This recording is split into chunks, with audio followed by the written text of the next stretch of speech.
Hi, I'm putting a timer because I got the double of the slides that is possible from a human perspective to showcase in half an hour. I will see at your faces, maybe I will go some extra time, or if you will be bored and angry, I'll cut off, let's see. The topic is not so easy. I prefer instead to go straight to the point, Edward Snowden, NSA, to build a walkthrough for you. So we'll start a long walk all together. Disclaimer, long one, abstract, who am I, the scenario, the actors, what happened in Venezuela, far country in South America, what happened and is still happening in Ukraine. And that's just the intro in order to go to the point, privacy and democracy in the digital age. Conclusions, and then some funny slides that you could print some stickers, maybe for the next edition of DefCamp. And they are highly ironic ones. And then the reading room, books or whatever that are strongly advise you to download by whatever you want. Disclaimer. I have to read it as well. You will understand why, but I'm an advisor to the United Nations. So the most important thing is there. Everything I'm going to tell you does not mandatory reflect the opinions and views of the United Nations, ENISA, because I'm a colleague with Mika, we are members of the PSG, my company, I'm speaking on my own here, and everything that is associated with us, but especially there. We are full of friends from the United States of America here. Where are you? Well, maybe out. This presentation is not against the government of the United States, neither the American people. But it aims to give a serious highlight on the biggest affair ever happened in the intelligence community since the Watergate scandal of Nixon. And the impacts that all of this is having on the concept of democracy in the information age. Quick abstract. When Eddie, he decided, well, he took his decision. I strongly think that he drew a new border in the intelligence world, which is very complex, and the world of the cyber operations. And we'll go in details on that. So I will try in the next half an hour, 40 minutes, maybe 45, to analyze the concepts of data breach, how it violates the privacy, and everything around is the Datagate affair, NSA scandal, but also what is happening in Kyiv, in Caracas, as I mentioned you before. So once again, it's not only on NSA. Introduction, for those who doesn't know me, I have so many hats. I love to support communities. Those I'm really proud about is the UN. Since 2003, I'm the advisor on cybercrime at the United Nations, Interregional Crime and Justice Research Institute. You may have heard about us because I'm the dad of Hackers Profiling Project, HPP. So it's like 12 years that we are trying to profiling hackers. We published a book even, Profiling Hackers by CRC Press. It's the biggest research around about hackers, who we are and why we are in this way.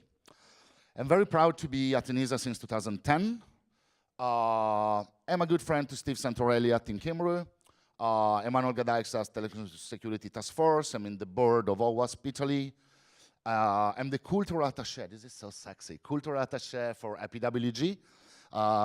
Is a good community where we write standards in order to exchange each other's in real time info on incidents and so on. We are used to this, or we were used to this. I mean, every time that we read from the news about a data breach, immediately we think about activism and anonymous. We think about cyber terrorism, whatever it means. We think about militaries.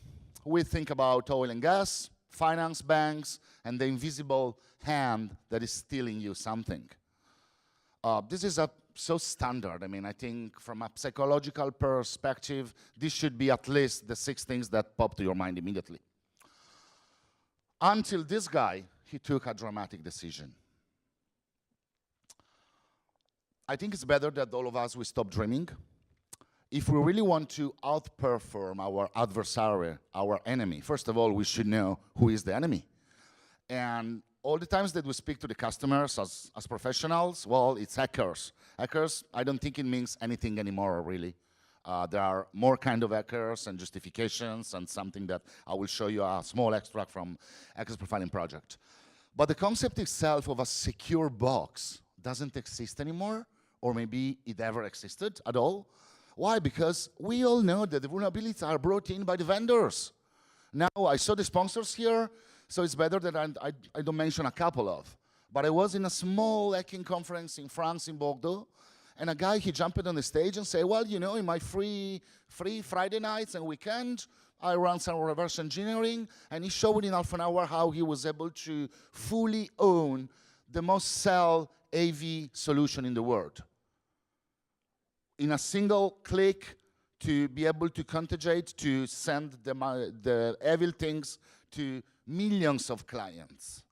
Is this security? I mean, I'm paying you because you are a security solution, and you bring me in some vulnerabilities because you still believe in security through obscurity and you are scared by the underground community.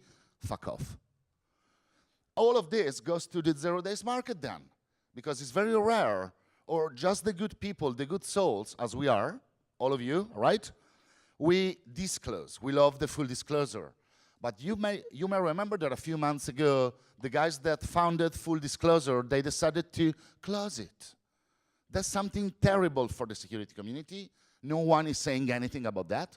A few media. Then we have the state-sponsored attacks. So that was not enough. Now governments are playing. The power shot about the DDoS, which is not an attack, come on, it's a stupid DDoS. But now in our hands, we have 4G, we have 100 megs just in the hand. It's so easy to run a DDoS. Then, as I said, Snowden, he took a decision which has changed the whole world, the concept of privacy, democracy, and intelligence operations. And that's what I'm going to speak about. I will try to focus on something different. As I told you, it will be a walkthrough, some new perspective, and case studies. I mentioned you, Hackers Profiling Project. We started back in 2003. We interviewed more than 1,500 hackers from all over the world. This is an extract from like 300 pages of research. It's still ongoing. We are phase 3 out of 8. And we need donors, anyhow. But we don't have anymore the hacker. We have the wannabe, we have the kid, the script kiddie, blah, blah, blah. There we try to give like an age of range, a range of age, a short ID card. If they hack alone or in a group, that's so important, and you will well understand why. Who they hack towards to and why they do it. But it's not about this. The point is that back in 2003, no, this chart was published officially in 2004, we were able to spot those three, especially the last two. That was before Anonymous, before China, before everything. And the people, especially some institutions, they came back to me and say, hey, Raul, maybe you went too far away. Come on, are you speaking about military hackers? They don't exist. Are you speaking about hackers hired by government in order to run black operation? Come on, that's not Hollywood. What the fuck? It happened. So we were not wrong. And we are the United Nations. But it's not just hackers. This is, well, on the next slide. Why cybercrime, first of all? I was saying that thing a lot with my colleagues from UN back in 2008 and 2009. But again, some institutions, they were saying, no, come on, cybercrime can't be ranked as the 4th global crime of the world. You are going too far, again. Then some other UN agency, UNODC from Vienna, ITU from Geneva, they woke up, and as well the United States Department of Justice and Interpol, and they say, well, shit, those guys were right. Yeah, cybercrime is a really serious issue. Well, few years late, but okay, you're welcome on board. If you want some real figures and piss it off of all the reports by the vendors about cybercrime, it's just crap. Go on those guys, Group IB from Russia. On my humble opinion, they did one of the best research when speaking about the amount of dollars involved and where cybercrime is making money and where it's going to. 80% is going not far from here, Ukraine and Russia, but there are also other countries that are emerging on this. I was telling you that cybercrime is different from hackers. Only on this slide, we could talk for like an hour. But here are the key points of why everything is changing and why I'm going to speak to you about organizations and state-sponsored attacks. So they are organized, they are well-founded. I mean, I think that all of us that we investigate on cybercrime, most of the time we are astonished by their perfect organization. They run those crime infrastructure much better than most of the companies around the world. They are organized, they have the money, they know how to make their job. This is something interesting. For you that don't know, December of the last year in Dubai, there was the ITU meeting. The agenda was something different, but at the end, the representative from more than 180 countries in the world, they were forced somehow to give a vote on the governance of internet. So it has been a huge fight between ITU and ICANN. Me personally am pro-ICANN, but I should not say because I belong to UN. Shh. But what happened here? Red, they didn't sign. Black, they signed. And the gray, they said, I call out. Now, if you close your eyes and you think about the standard geopolitical map of the world, and you compare to this one, something is really changing. It's small difference or big ones. I mean, of course, US, Canada, New Zealand, Australia, and UK, they are on the same side. But if you take a closer look, something is changing in this world. And it's also because the cyber thing and the cyber aspect. So what's happening right now? That cybercrime and information warfare, they have a very wide spectrum of actions. The intrusion techniques they use are very likely. I will show you a great analysis by Alexander Kleinberg where you will understand. But all of this know-how and skills is available to a growing amount of actors. And those actors, which are the attackers, they have different goals. Their approach, the intensity of their attacks vary, changes, depending on who they are and what is their real goal. What do they attack to? On critical infrastructures, on government stuff, military stuff, on private companies of any kind, banks, media, interest group, and private citizens. I highlighted in bold those actors that I will mention or speak over about in the next slides. But we have the nation states, we have the intelligence community, and law enforcement agencies. So this is weird already. Law enforcement agencies, again, is into the club of those attacking? Yes. Organized crime, activism, industrial spies, terrorists, corporations, and cyber mercenaries. This is just an extract of the key actors about this. Back in 2005, I don't know who among you remind this story. It went public in 2005. Someone hacked a mobile operator in Greece, in Athens. It was right after the Olympic Games of 2004. What they did, they were intercepting more than 100 targets, from the prime minister to the chief of the intelligence. I mean, what the fuck? Someone is intercepting the chief of the intelligence, which is supposed to intercept on the other people. So it's not a game, something serious. The Greek EU commissioner, activists, journalists, law enforcement officials, and they had like 14 anonymous SIM cards, so they can't know who are the owners, 14, pay as you go, on which someone were receiving, well, actually those 14 guys or girls, all the SMS in and out and all the voice calls in real time. Now, that was a rootkit on MSC, the Mobile Switching Center. It's not something that me and you, we say, well, let's go to the shop and we buy a MOC and we carry in the car. It's huge, it's very expensive, it's from Ericsson, AXA. So it's not like me and Paolo, we sit down over a beer and we write over a weekend a rootkit from Microsoft. It's something different. You need skills, you need engineers, you need know-how and insight from Ericsson. As I told you, we had the Olympic Games, and in December 2007, the Data Protection Authority of Greece fined the guys over there with a 76 million euro fine, which we'll talk about this. The two best things I think that you can find in this case is from IEEE and Wikipedia. At that time, I was really, the first time I ran a pen test was in 1996. The first time I ran a pen test on a mobile operator was 98. I belong to Telecom Security Task Force. I'm among those 5 or 6 guys in the world that we know really the stuff on mobile security and telcos. I was amazed about this. I started to investigate, and I say, wow, what could be the profile of the attacker in this case? Back in 2005. Then, few time ago, Prism, US government might be the biggest hacker in the world. NSA loves SPC, they prefer hacking routers and switches. I mean, the big shit of the Snowden case pop up. The budget for what is called black operations, it went public, some articles over there in French, Italian, English, and so on. Back in 2011, this is from 2011, more than $500 million budget, wow, just to run Black Ops. 231 Black Ops until 2011. So, one was Greece. It makes 230. What about the other 230?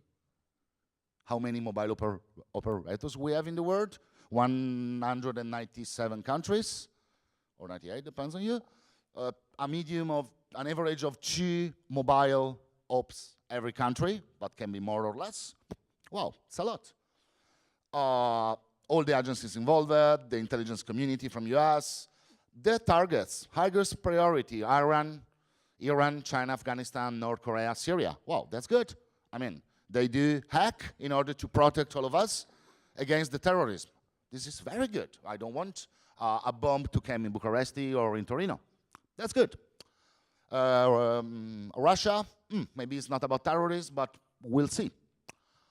So I was thinking, okay, they got the attacks unit.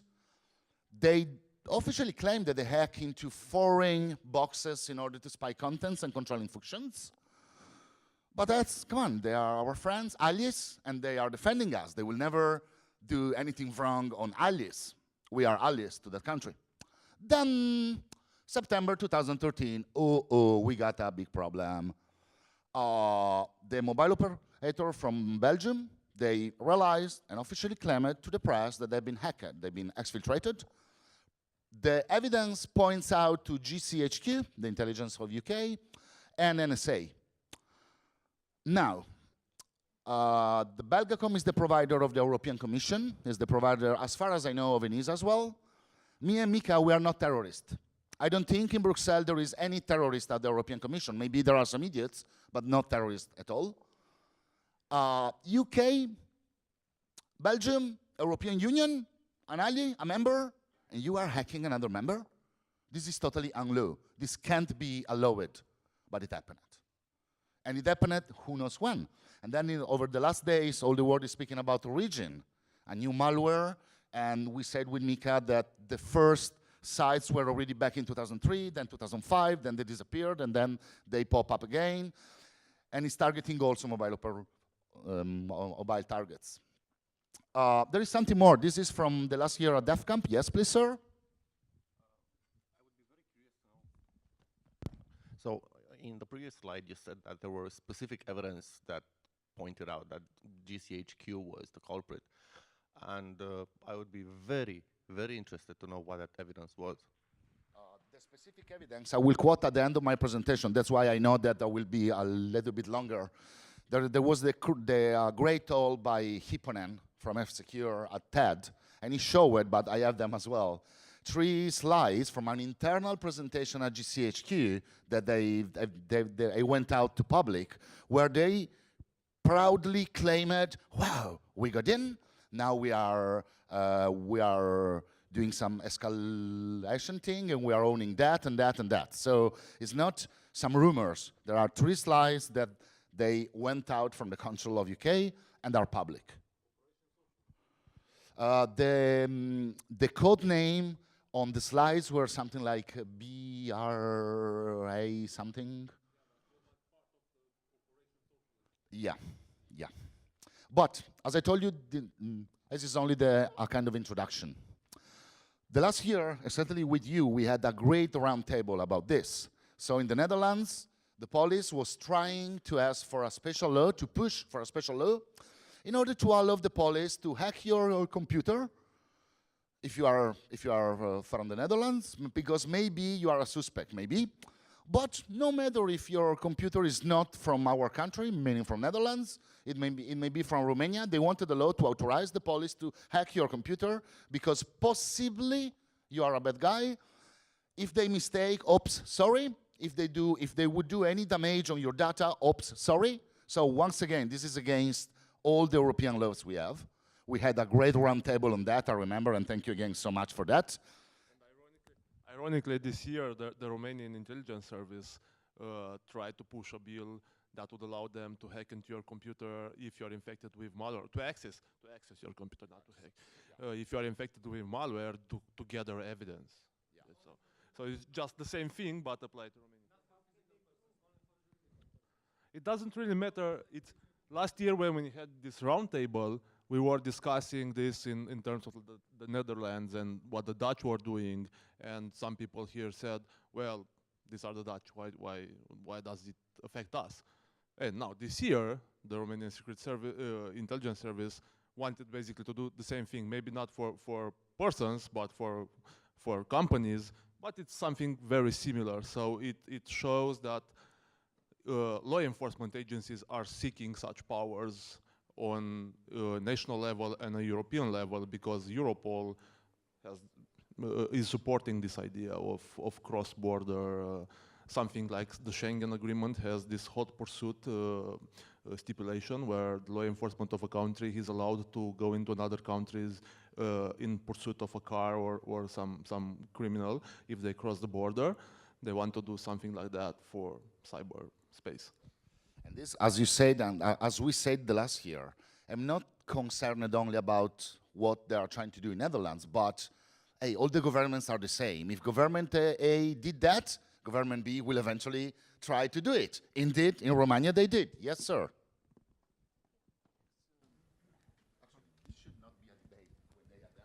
I'm sorry, is this a derivative of the Budapest Convention, which I believe Romania is a signatory? No, because this came much after the Budapest Convention.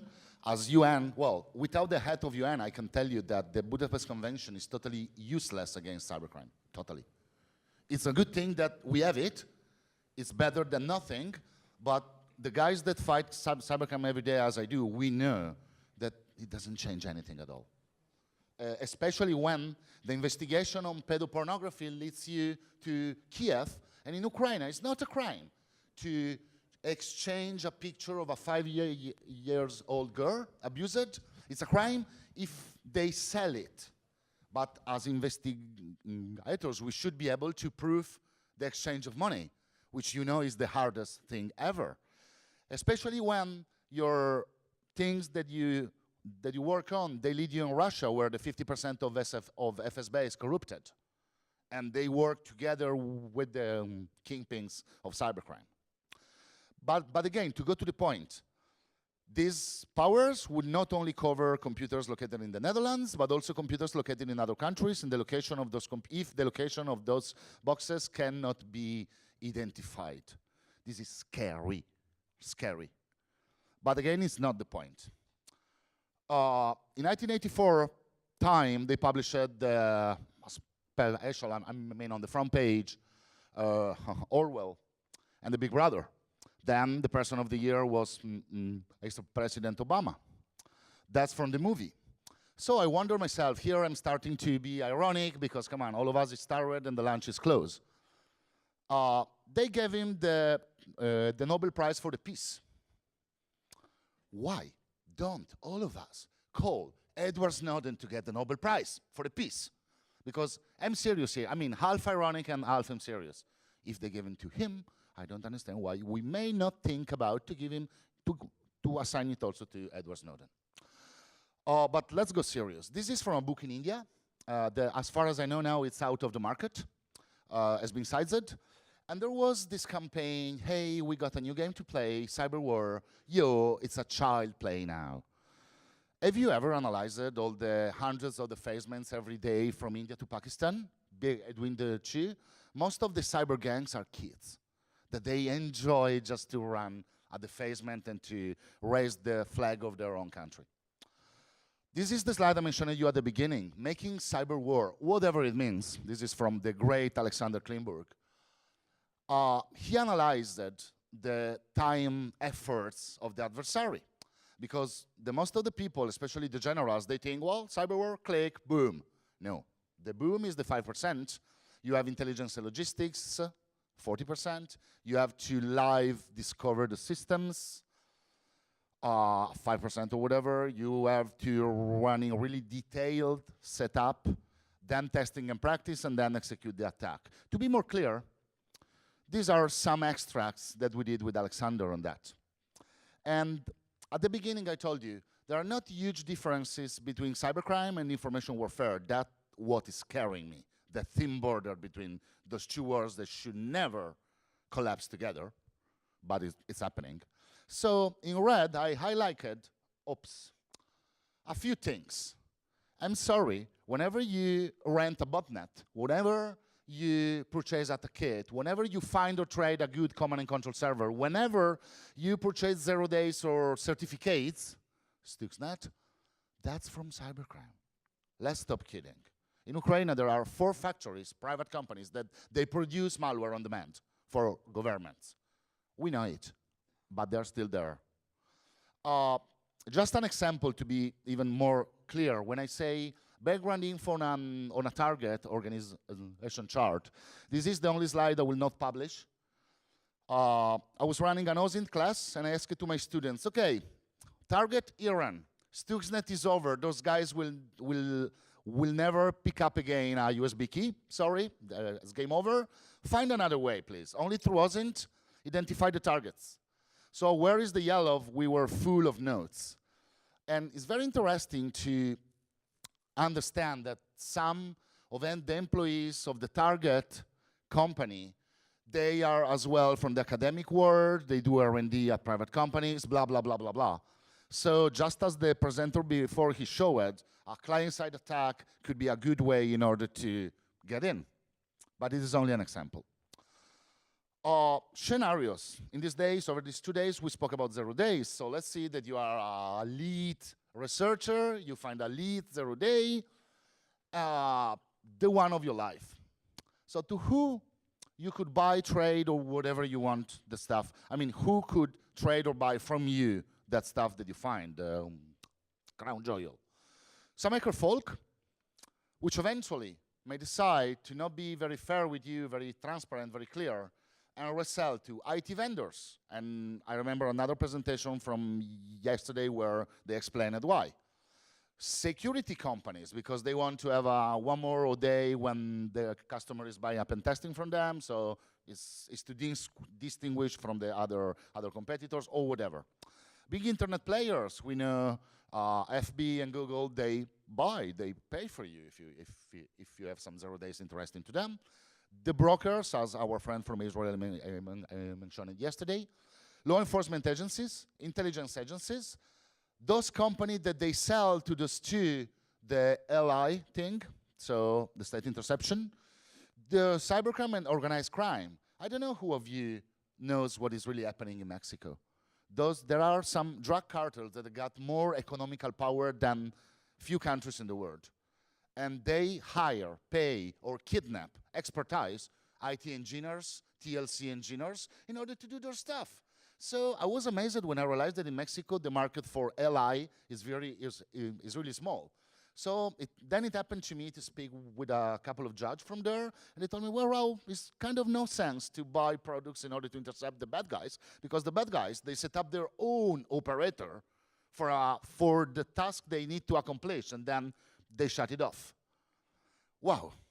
And the pawning contest, the CTFs, maybe hacktivists. So let's go to the point. All of us, we know about the spy files. I think that lawful interception is something that must be there, it's mandatory. If you are an operator, you are forced to be compliant to a request. But maybe it's another thing when private companies that do this as a job, they decide to sell to dictators. Also our friend Julie, are you here? The journalist that she made a good talk over, yeah? You told us about Egypt and other countries. This is very famous. Mr. Claudio Guarnieri from Shadow Server, along with EFF and the other folks, they did a good research. This is an Italian company, Hacking Team. They claim, they keep on to claim, we don't sell to any dictators and bad governments. I'm Italian, they're Italian, I'm sorry to say, they are doing that. They don't care, it's business. It's hundreds of thousands of euros, it's millions of euros involved. But hey, come on, do you really think that Saudi Arabia, Egypt, Ethiopia, Morocco is changing, Sudan, those others are countries without dictators where you are free to do whatever you want? Stop bullshitting. But in order to be equilibrate, we have the Germans also, Finn Fisher, and it's full of these companies. I mean, if you go to the spy files, it's full of these kind of companies. Most of them are from Europe, a big amount. Once again, those countries, especially in red, are not what I would name the very nice guys over their citizens.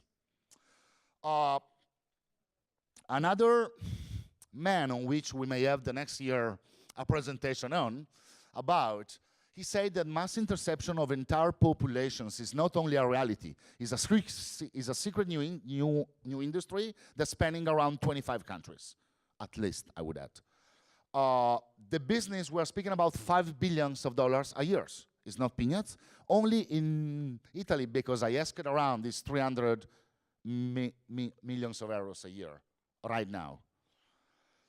So, coming back to the question, who do you want to sell your 0 days to? Do you want to sell to Google, NSA, to the French people, to some of those countries in the world, to INFOSEC, to Hacking Team, to Palo Alto, to whatever, you name one, or the BDI.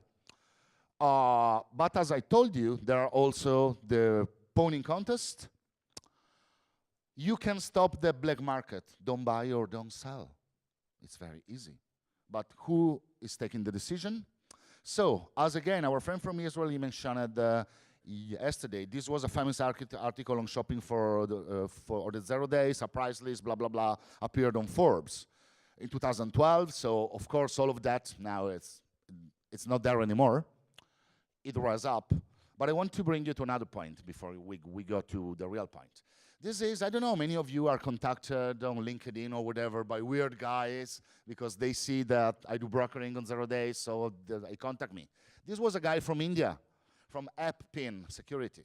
Really a lame guy, let me tell you, a lamer, one of the biggest lamer ever I had to deal with in my life. The prices are very low. I mean, starting from 1,000 up to the most expensive is 20,000. This is from a year and a half ago. So I said, well, weird. You are claiming that you got an Office, XP, Windows 7, whatever. I buy it for a couple of thousand, whatever.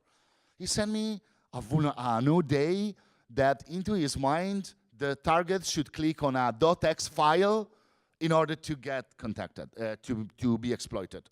Come on, who is so idiot still to click on a .x in 2013 or 2012? Few people, yeah. Some journalists, I'm sorry, in North Africa because they haven't been trained. So as Claudio Guarnieri, he showed up when RCS, when Hacking Team is sending the malware, most of the time is a .x, is a .doc.x or whatever. That's so lame. But again, there is also this kind of offering on the market, so cheap ones. So where is the truth? I'm sorry, I added this tonight, the last night. Oop. This is from the register, November 11, 2014. The German intelligence agency, they want millions of budget from Angela Merkel in order to buy 0 days. I mean, it's not Raul that is claiming this, it's fucking public. But let's go into the details. 300 million in funding they are asking for. And they claim that at least 4.5 million will be spent seeking bugs in SSL and HTTPS. Why? Because historically, an intelligence agency, they got pissed off when something is encrypted. So they want to see inside the encrypted packet. But 4.5 million, wow, again, it's not peanuts. And the BND is shopping for 0 days bug, not to fix them, but to exploit them. Then there are some comments from our friends from the CCC. that guy, Comer, is also critical of the strategy on the basis that government shouldn't be helping fund the green market for security vulnerabilities. This is what I want to tell you about. Black market, gray market, white market, those range of prices from thousands to million. What the fuck? So, this is the real story. A human being, he code a software. Probably he doesn't know about OWASP, about SLDC. He doesn't know about everything that he should know, he should be aware of. So, eventually, this causes a bug or bugs. In Alice in Wonderland, everything is nice. He calls the vendor immediately answers him and say, thank you, boy, we love him and we will give you all the credits and maybe also some money, or just it's for free, but we will credit you. Or he will call the CERT of his country, the European CERT, or if it's about SCADA, the ICS, or whatever in his country, just because he's a hero. That's Alice in Wonderland. After, eventually, in Alice in Wonderland, we have a patch and a new software release, and we click update, and all of us are happy. No. In the real life, that bug, it becomes a 0 day that can be spreaded, sold, or circulate into a black market, which is cybercrime, into a gray market, underground, with dark links, not so easy to understand, or into what I heard is named the white market. What does it mean, a white market? I mean, it's a white market if the bug goes to a market where then it goes, let's say, to VUPEN, and then it's sold to NSA again, or to Hacking Team, or to whatever. Maybe it's more gray. I don't know, I'm not good at colors.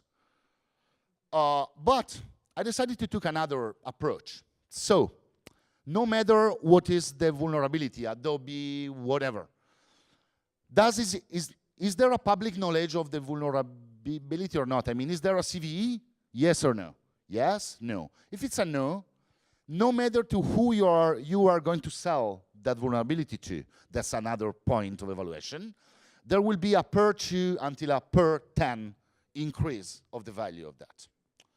But if you are selling to the same ODA to a security company rather than an intelligence agency for government use, let's say for us protection of the homeland security, rather than a Ministry of Defense that, of course, they don't give a shit to protect, but they wanted to attack, to be offensive, or to organize crime, the same vulnerability will have a different price.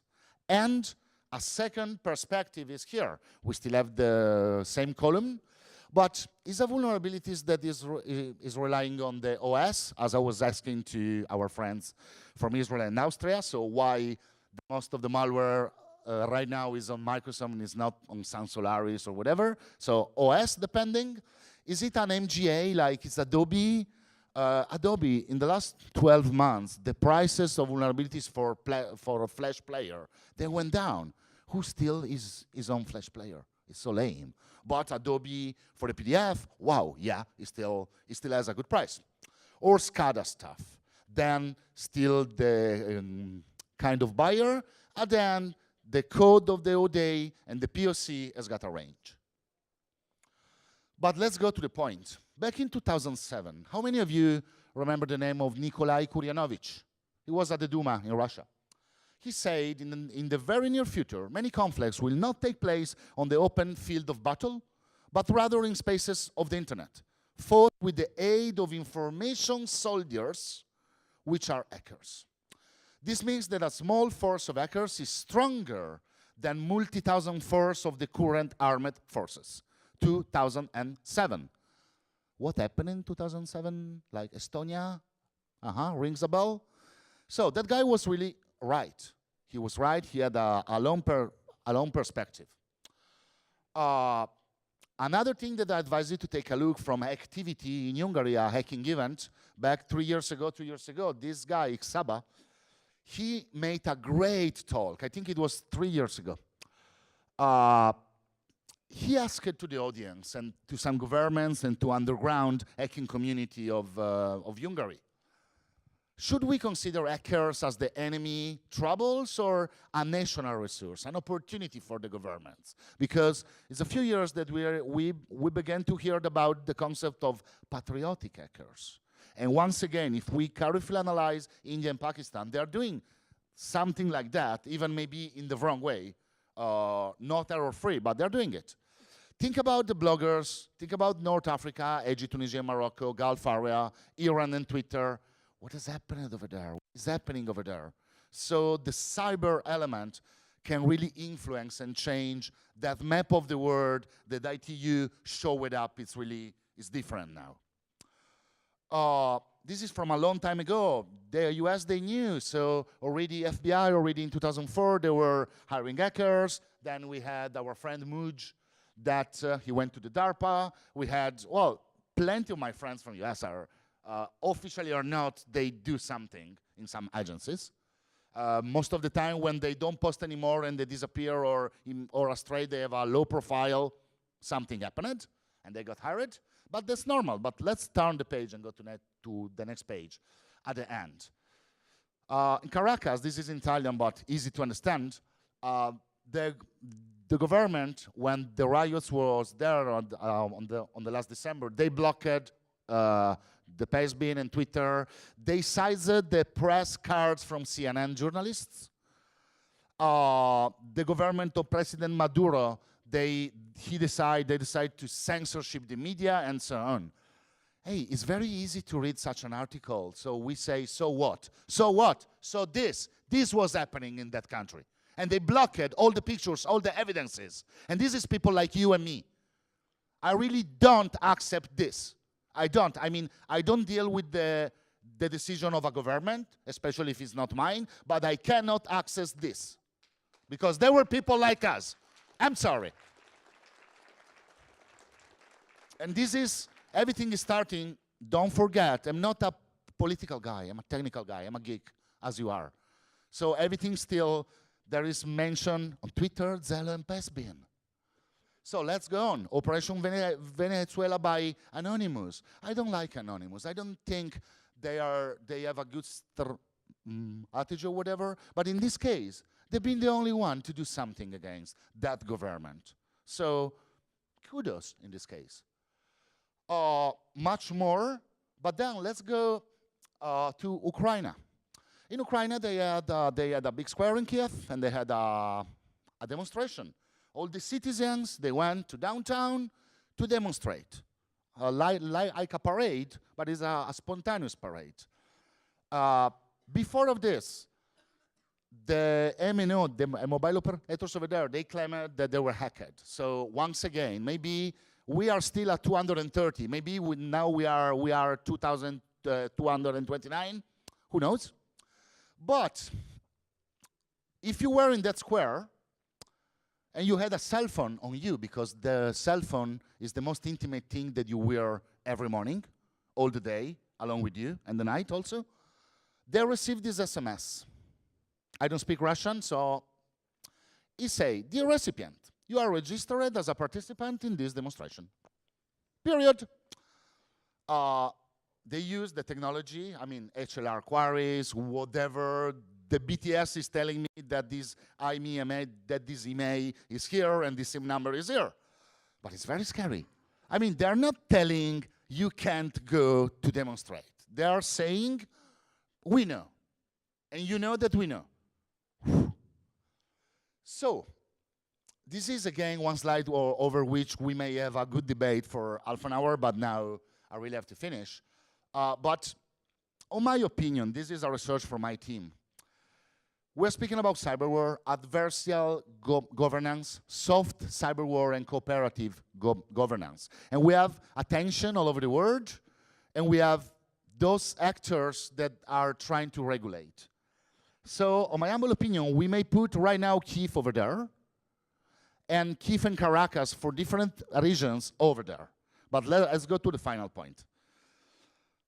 This guy is my hero, not only because he's Finnish as Mika, not because he has been the first security expert to show his face and put his balls on a stage at the TED and say, hey, something here is wrong.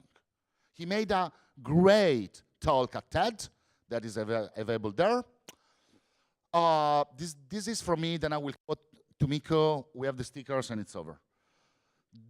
the scenarios and happening which were not mandatory, including a massive control of the information on the citizens, are now a reality. So Orwell, 1984, is already here. It's already here, it's happening. The governments are abusing of the technology. Once again, my point is not on governments, it's on the abuse of technology from the government. With the support of private companies, this means money involved, and they are acting like organized crime and the cybercrime is doing. This is totally, totally, totally wrong.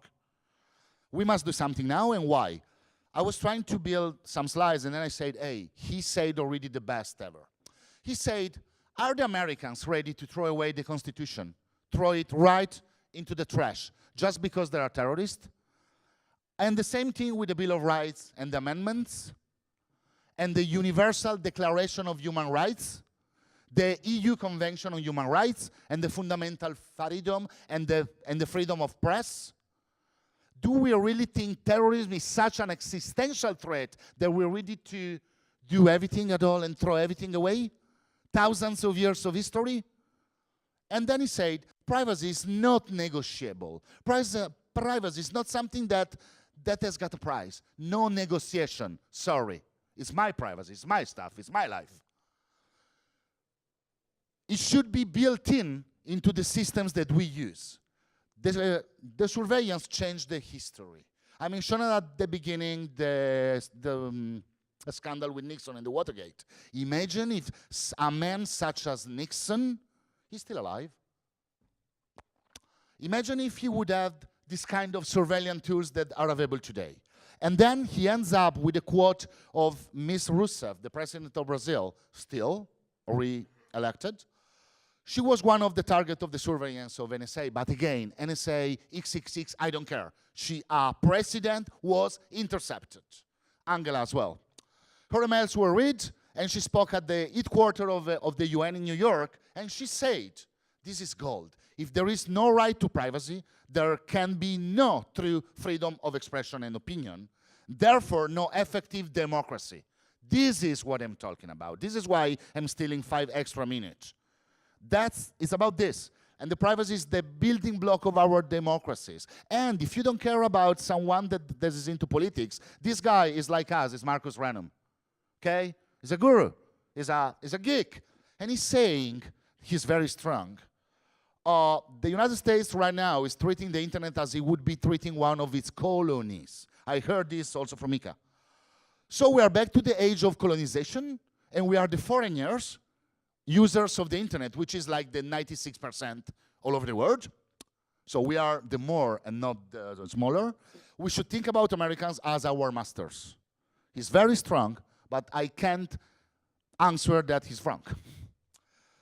Conclusions. We're living in a world that is changing so dramatically. I really think that it's time to wake up and realize it, if you haven't yet.